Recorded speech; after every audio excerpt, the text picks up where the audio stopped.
All right, so I want to explain how the pattern looks when it gets downloaded, when you download it.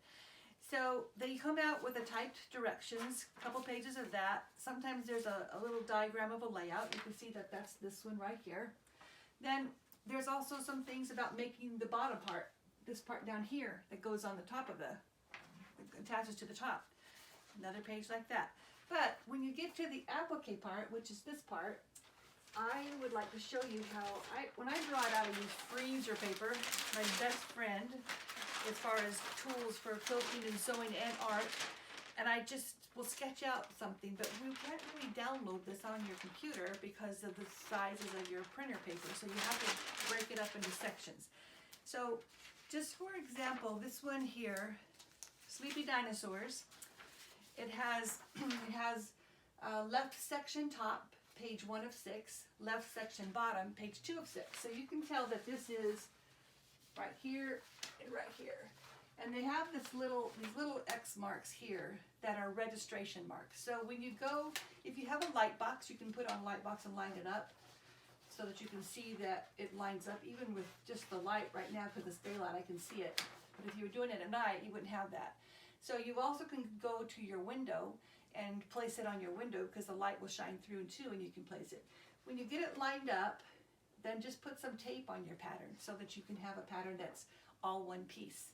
So the next piece would be here, page 3 of 6, and you would start into this one. So I think you can see that it's pretty easy to line those up. There's also some directions sometimes, because on this particular quilt, I wanted to overlap the wing and this right here and this right here. So it'll tell you some directions when you get to that part. So as I was mentioning, you've got registration marks, and I'm going to set it on my light box. If you don't have a light box, use the window. My windows have blinds on them, and so it was kind of a pain to have to move the blinds out of the way. So I'm just going to use my light box, and I line up my registration marks. And I put a couple pieces of tape on it. So now I have the left side, far left side. So then I take the next piece out, which is page 3 of 6, which is the big guy in the middle. Line up the registration mark, plus the bottom part.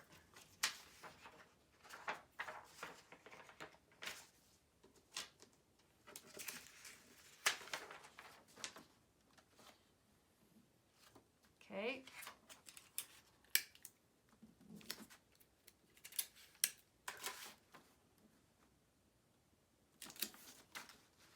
A few more pieces just so I can hold it up.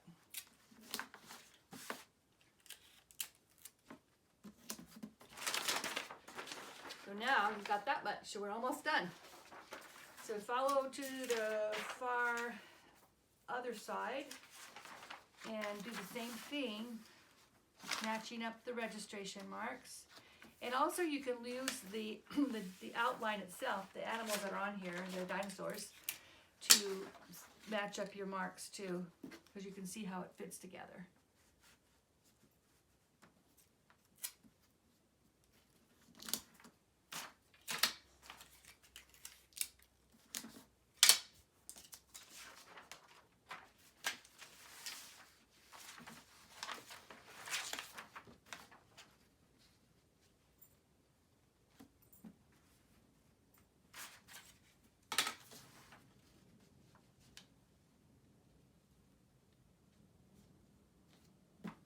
Okay.